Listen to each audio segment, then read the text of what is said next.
Enseña, actúa, dirige, escribe. Define una necesidad, le pone el cuerpo al teatro. Con una mirada íntegra y creativa, se compromete y construye el juego de la historia.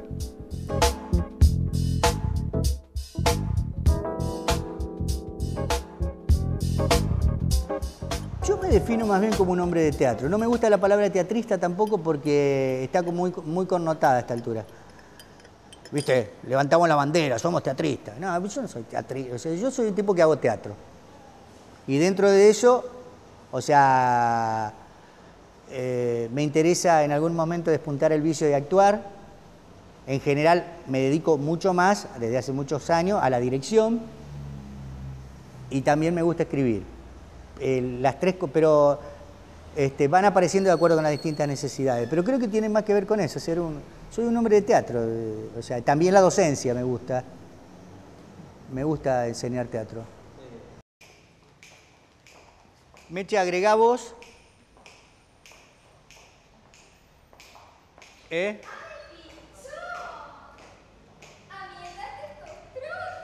Pará, vamos de nuevo, antes de largar texto, haciendo una breve historia. Yo empecé a hacer teatro a los 17 años por una necesidad muy concreta de aparecer, de protagonizar, de sentirme de alguna manera mirado, bien valga, por una necesidad narcisista, qué sé yo. O sea,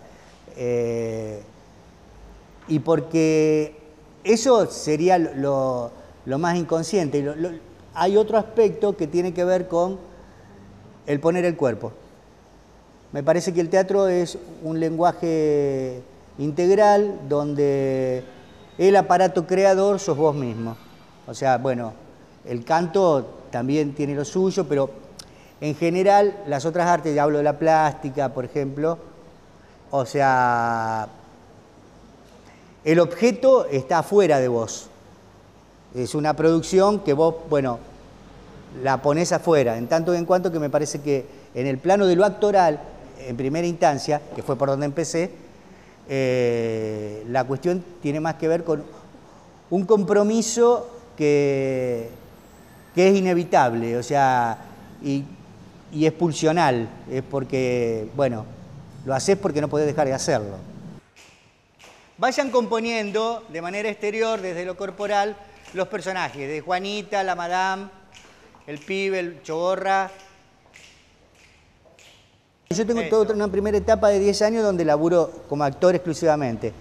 Y después empiezo a sentir la necesidad de dirigir mis propios trabajos junto con otra gente, ¿no? Y me parece que puesta en escena es precisamente porque la mirada entonces cambia. Ya no es vos desde el lugar de la escena, los otros mírenme, sino es uno el que mira, uno el que construye desde su propia mirada y bueno, tiene un lugar que podés estar afuera.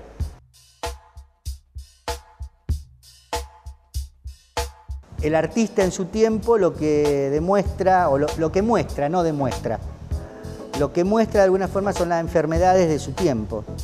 Poner de manifiesto las problemáticas de su tiempo, o sea, hacer aparecer aquello que en lo social, del cual todos formamos parte, está haciendo por ahí ruido y que es bueno ponerlo en juego.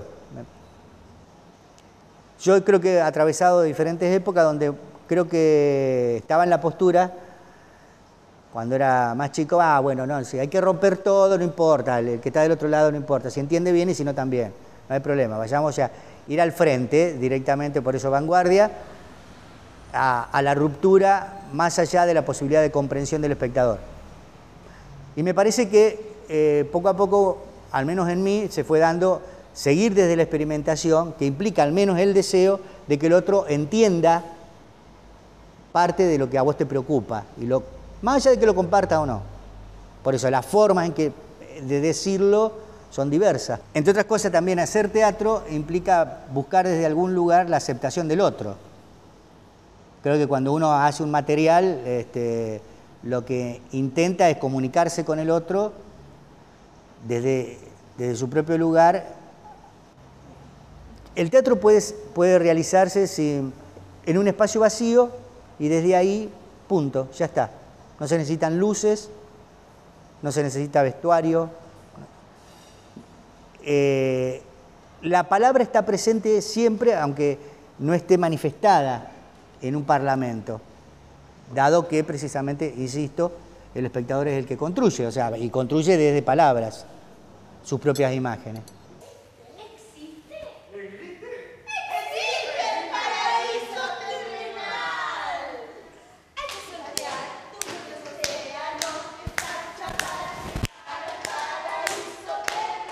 Eso.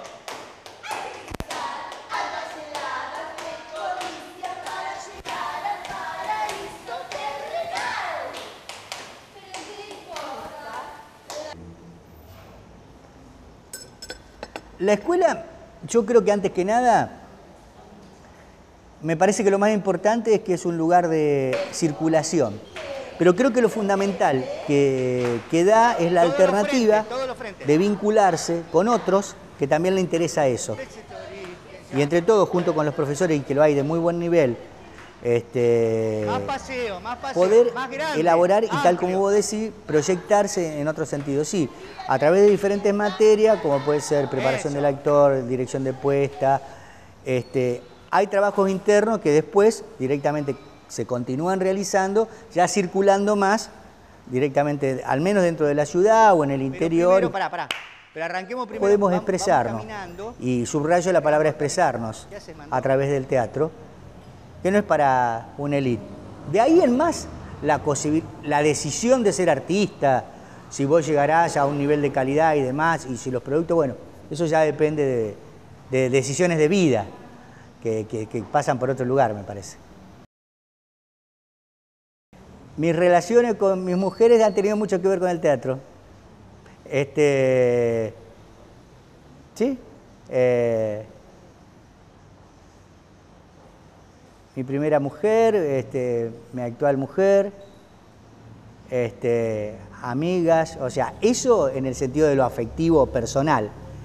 Y después, si vos querés, en el sentido de lo ficcional, sí, creo que he transitado en general problemática, no de carácter feminista, no me gusta la palabra tampoco, sí sobre el tema de lo femenino, una cuestión más bien de género. Quizá algo que me marca mucho tiene que ver con, por ejemplo, una obra que yo escribí que se llama La Rosa, que era sobre un suceso que ocurrió en Santa Fe el mismo año que yo nací, que me lo cuenta mi vieja, que es un asesinato que ocurre un 31 de diciembre, y que mi vieja sabía quién era el asesino, cosa que nunca se descubrió. Pasaron 25 años, yo cargué en la mochila con esa historia muchos años, hasta que pude sacármela de encima y escribirla. ¿Con qué jugamos? ¡Más energía! Lo que nos va quedando como preocupaciones a esta altura en la vida, en el hombre actual, son el sexo y la muerte, ¿no? Bueno, adhiero a esa.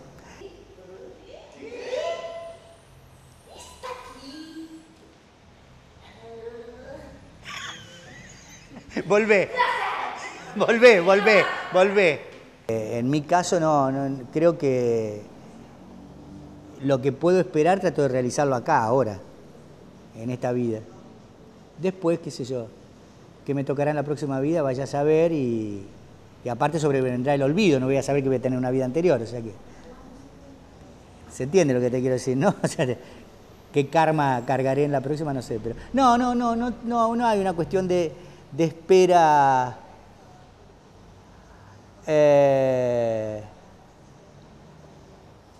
en un después. Más bien yo diría que tratar de ser lo más fiel a mí mismo y con otros, con los que trabajo, y poder concretar esta cuestión tan inefable que es el teatro, porque materializar un suceso como que es en tiempo y espacio, con seres humanos, que intenten construir una realidad que no es esta que está pasando en los colectivos y todo lo demás, me parece una tarea hartamente difícil, o sea que creo que bueno, si logro eso, está todo bien.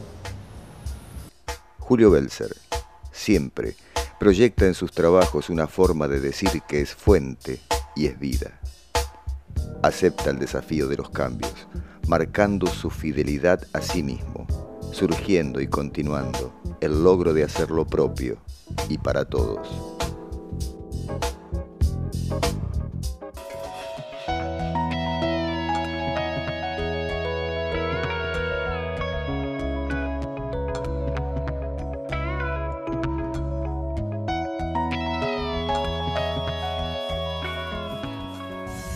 La cultura de Santa Fe en un solo clic. www.ate.org.ar.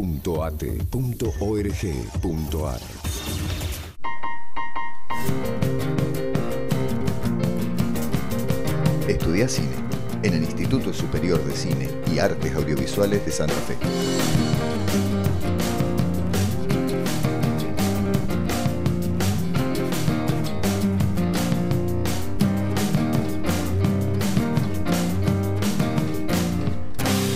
San Jerónimo, 1874.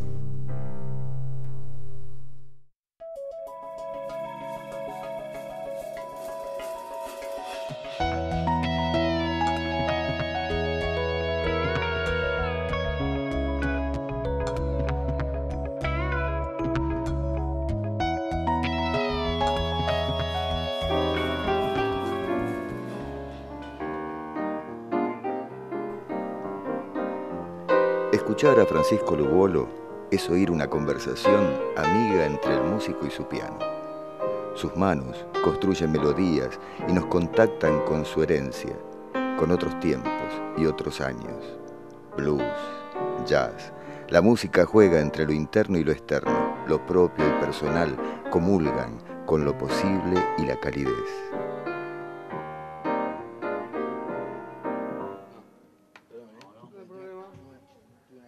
Yo siempre escuchaba mucha música en la casa de mi abuelo, porque mi abuelo es cantante y era cantante de joven, digamos, de tangos. Y bueno, pero él siempre escuchó mucha música así, porque aparte era audiófilo, qué sé yo, muy fanático. Entonces bueno, siempre escuchando música ahí, después de repente cuando estaba en la primaria tomé contacto con algunas bandas de rock, así de ese momento. De rock así más heavy metal y ese plan, y bueno, empecé a tocar la viola. Y mi primer maestro, así, profesor, fue Rubén Pablo Antonio, guitarrista de acá de Santa Fe, muy copado. Y bueno, con él estudié un tiempo, un par de años, guitarra, y ahí, bueno, después conocí a otro músico de acá que se llama Pepe Geovaldi, que es un armoniquista de blues, que también fue muy copado porque gracias a él tenía un piano en la casa y bueno, y tocaba el piano y me mostraba algunas cosas y yo, digamos, tratando de imitarlo y eso, me dijo un día, mira, ¿por qué no vas a estudiar bien, qué sé yo, música clásica, a tratar de tener una formación un poco más tradicional? Entonces ahí comencé estudiando con Amalia Pérez, y bueno, que fue la maestra con la que estudié durante 5 años, digamos, y casi toda la vida. Y bueno, y por medio de mi abuelo también escuché mi primer disco de jazz, que era un disco de un pianista que me encanta, que se llama Errol Garner. Y bueno, a partir de ahí...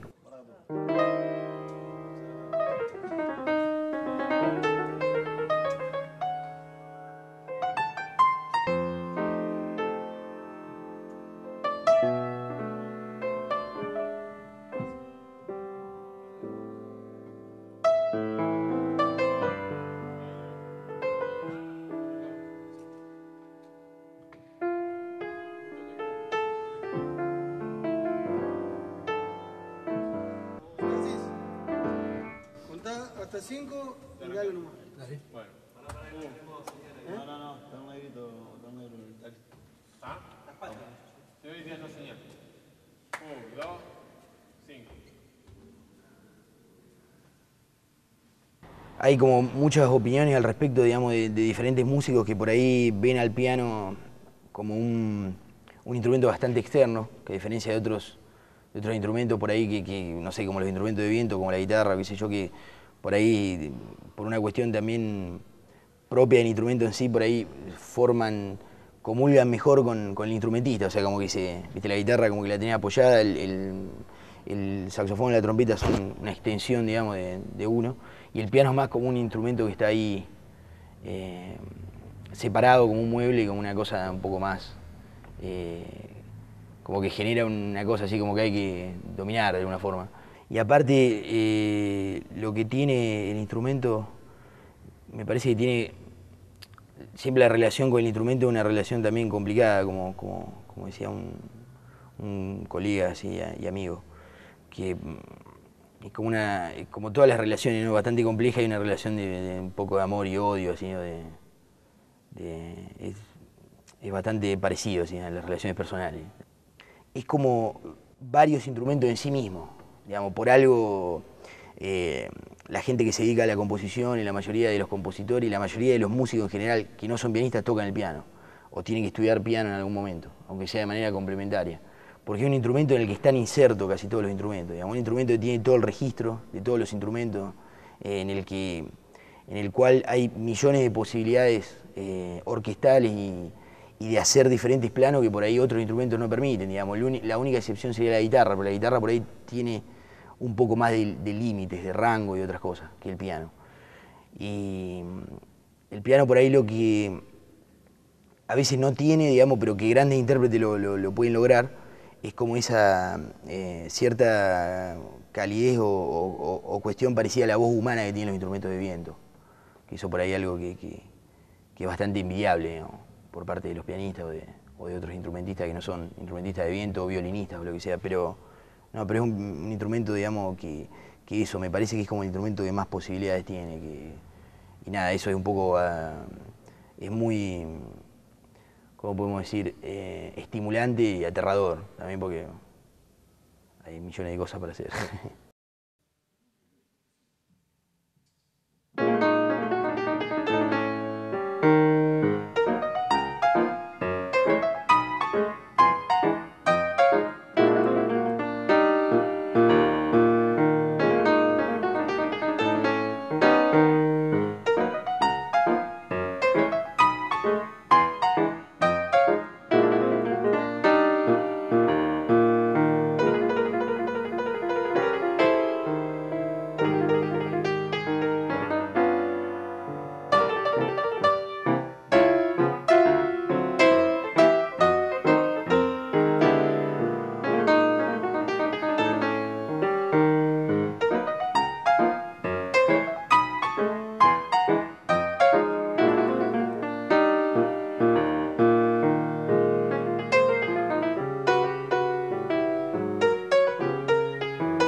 Fui a estudiar a la escuela que estaba a la vuelta de la casa de mis abuelos, ya por decisión propia, digamos.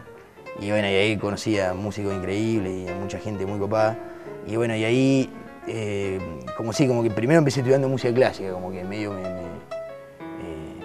yo siempre como que sabía que me quería dedicar a la música popular de alguna forma, pero al principio me tomé como eso, como más en serio, y después, bueno, a través de escuchar discos y todo eso, ya con la guitarra en la última época a mí me gustaba mucho el blues, que es como un antecesor, una rama fundamental, digamos, del jazz. Entonces eso era como que tenía, ahí ya me estaba como introduciendo, digamos, en lo que iba a escuchar después. Y bueno, y eso fue como un paso así, como medio así, como que a partir del piano como que dejé un poco algunas cosas rockeras y empecé a escuchar más jazz y eso.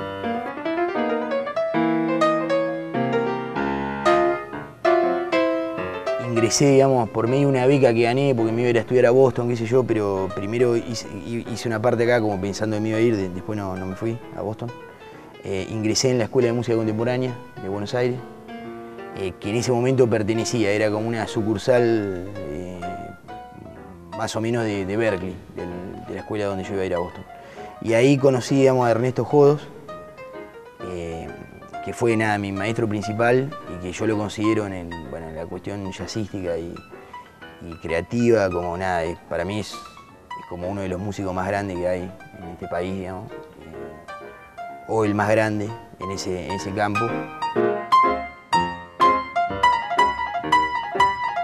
Cuando estaba, digamos, terminando la escuela en Buenos Aires, la escuela de música, viajé a Nueva York a estudiar por muy corto tiempo, tipo, no sé, fui como 2 semanas que tomé clase con un montón de gente, así viajé por mi cuenta, o sea, no fui a Boston donde tenía la beca, pero fui a Nueva York. Y ahí tomé un par de clases con tipos, digamos, que son muy importantes, que fueron muy importantes. Un pianista que se llama Fred Hersch y otro pianista que se llama Mark Copland, que son así como 2 de los más grandes pianistas así, del momento, digamos.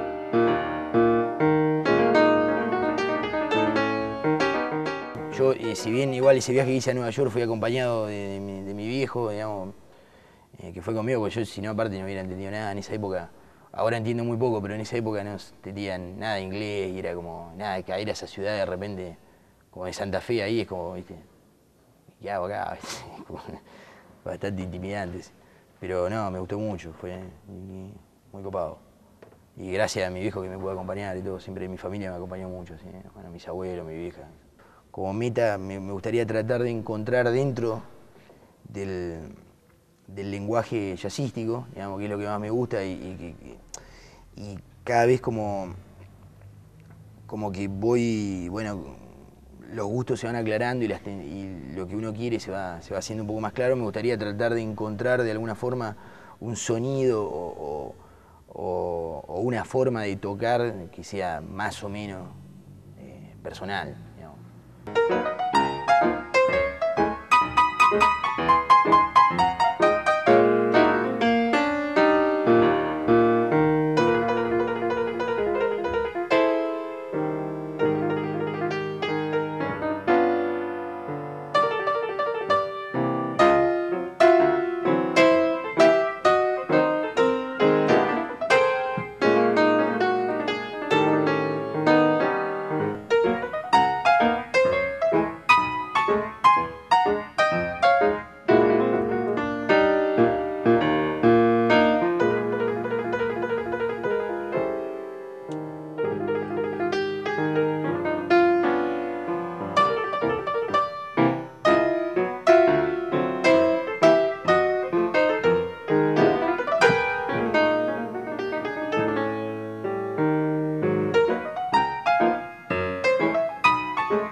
Francisco Uruguolo nos introduce en el lenguaje de los sonidos y en toda esa diversidad crea imágenes que provocan placer.